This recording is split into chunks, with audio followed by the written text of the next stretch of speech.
Yesterday, David Grusch engaged in a revealing interview with journalist Elizabeth Vargas, during which he disclosed new insights, including an upcoming significant revelation he plans to unveil in the weeks ahead. Grusch's commitment to exposing what he perceives as an unethical UFO cover-up remains steadfast and shows no signs of diminishing. He continues to challenge the narrative that he believes has misled the global population about the true nature of our universe. As Grusch intensifies his efforts against what he views as disinformation from the U.S. government, his role in the ongoing discourse about UFO realities is becoming increasingly pivotal.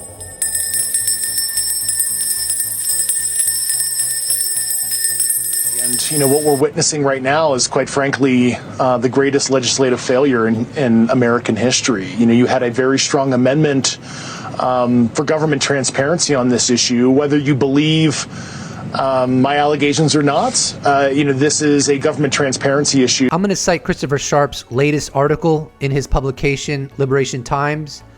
He stated regarding what was removed from the Schumer-Rounds amendment, and I quote, the controlled disclosure campaign killed.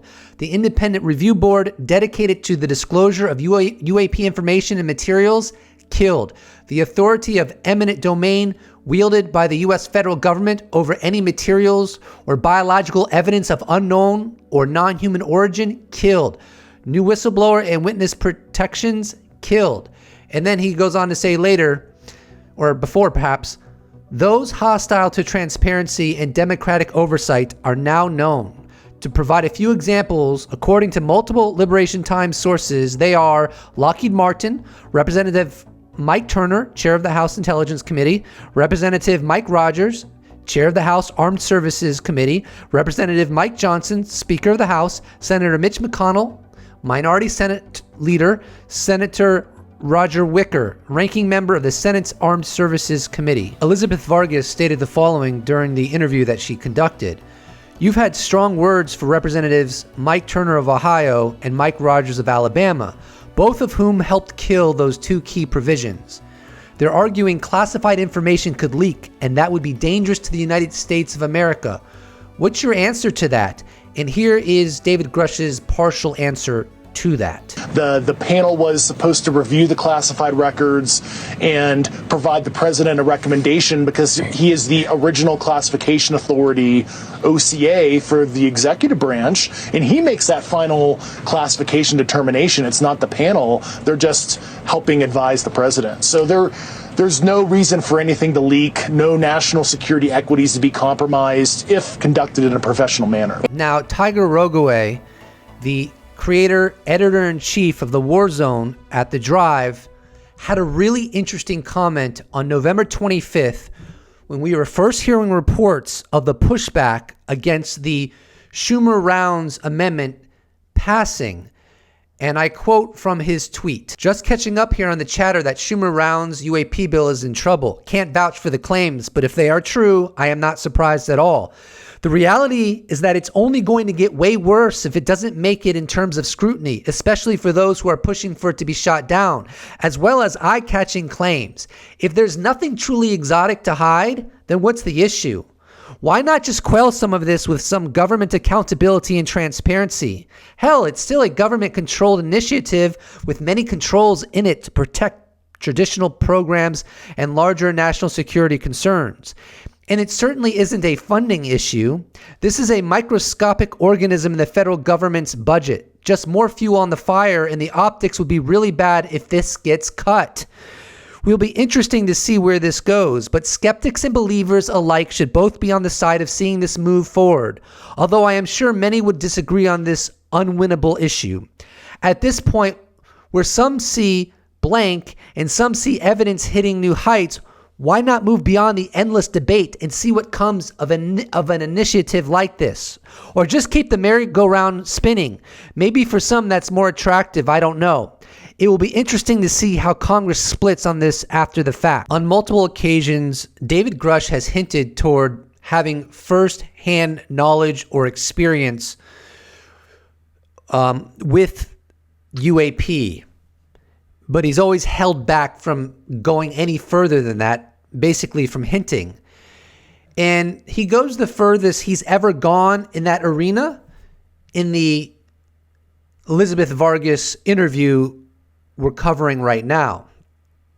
But in the following clip, it's from the June 26th hearing that David Grusch testified under oath in. And this is going to help set us up for the clip from Elizabeth Vargas's interview, where he goes further in terms of what he's witnessed firsthand than ever before. One of my constituents actually sent this next question, and I figured I'd ask it since I had the same thought. You've said that the U.S. has intact spacecraft. You said that the government has alien bodies or alien species.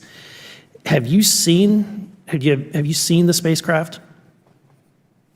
I have to be careful to describe what I've seen firsthand and not in this environment, but I could answer that question behind closed doors. Yeah. And have you seen any of the bodies? That's something I've not witnessed myself.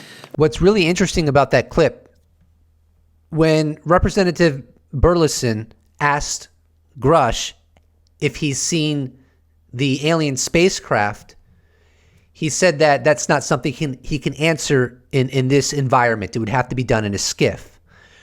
But then when Burleson asked the question a little bit after that, have you seen any alien bodies? He didn't say, oh, I can't answer that. I'd have to answer that in a skiff. He just flat out denied that he's seen alien bodies.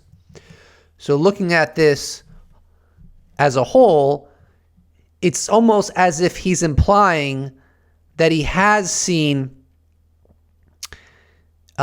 whether up close and personal or photography, that he has seen photos of the alien craft. People who saw your big interview that aired here on News Nation and who watched your congressional testimony, people who might not buy everything you're saying, who are skeptics, have said over and over again, he has no firsthand knowledge. He is just telling what someone else told him or telling what he read.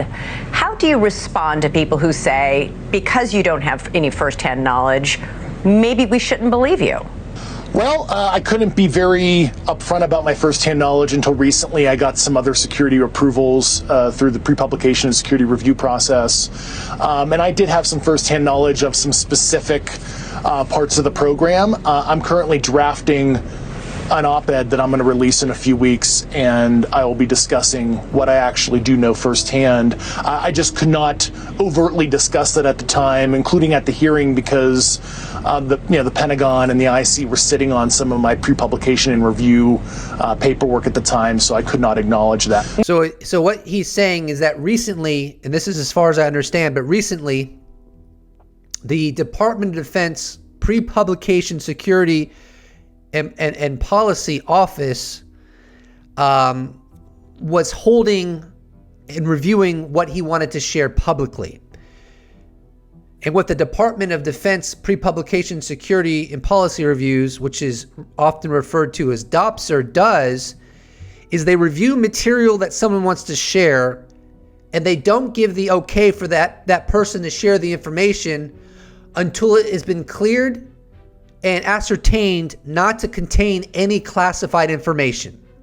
So the fact that DOPSR has recently okayed what David Grusch wants to share should not be conflated with them saying it is factual. What it is saying is that they have said that it's not classified. Now, as to why they would allow him to share such sensitive information is kind of beyond the scope of this video. David Grusch has actually addressed this in the past, but it's late as heck, and I'm making this video, so let's just stay focused here. But what is highly noteworthy is that through this clearing by DOPSR, now he is able to get more specific on what it is he did or experienced that makes him a first-hand witness. When you say you have firsthand knowledge, you actually saw something yourself?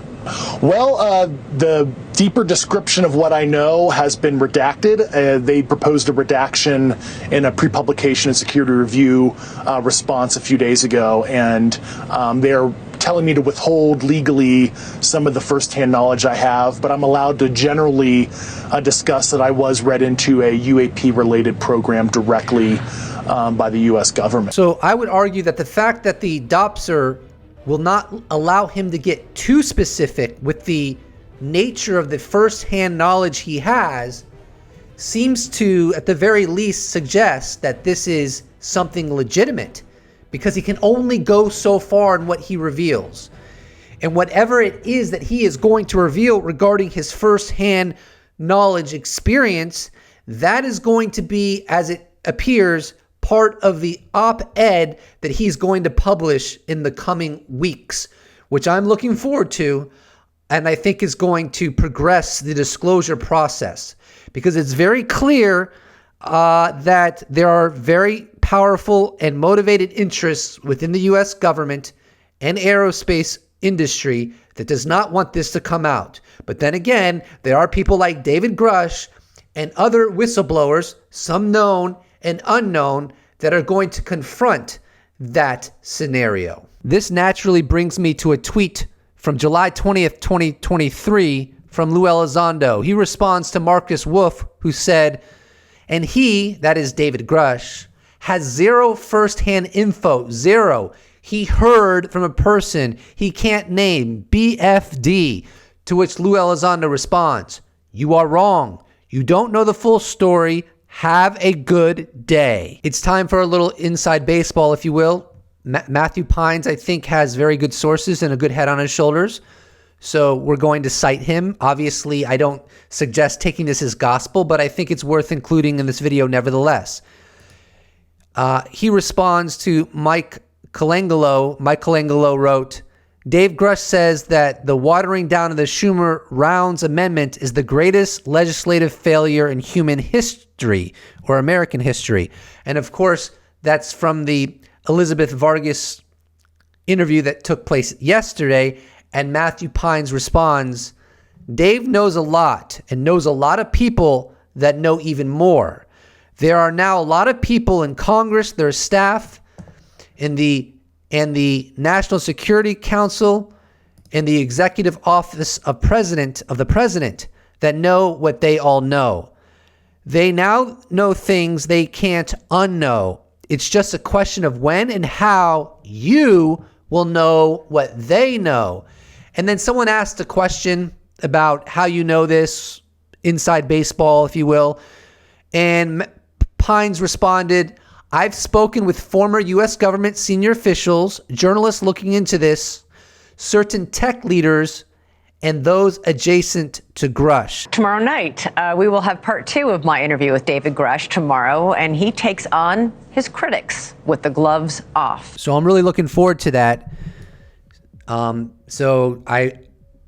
His first interview with Elizabeth Vargas was on December 11th at 6 p.m. Eastern. So I'm just going to assume, although I don't know for certainty, that the second half of that interview, which will be on December 12th, will also be at 6 p.m. Eastern. And if I'm feeling up to it, I will try to make another video analysis of it the evening and potentially into the next day, frankly, of the 12th, so that I can provide you with a fresh video on the 13th, because we are in the shift schedule, aren't we?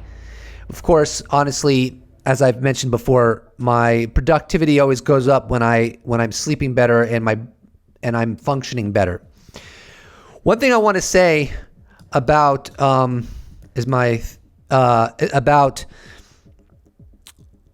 this interview is, and about David Grusch in general, is how confident he comes off. I mean, this man is confident. He is smart and sharp as a tack. He's powerful.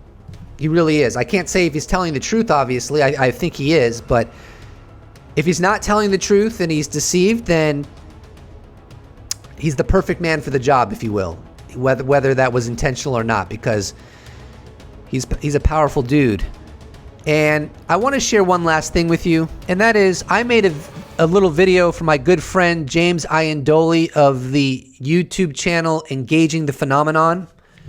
I'm going to play it now and then talk a little bit about it.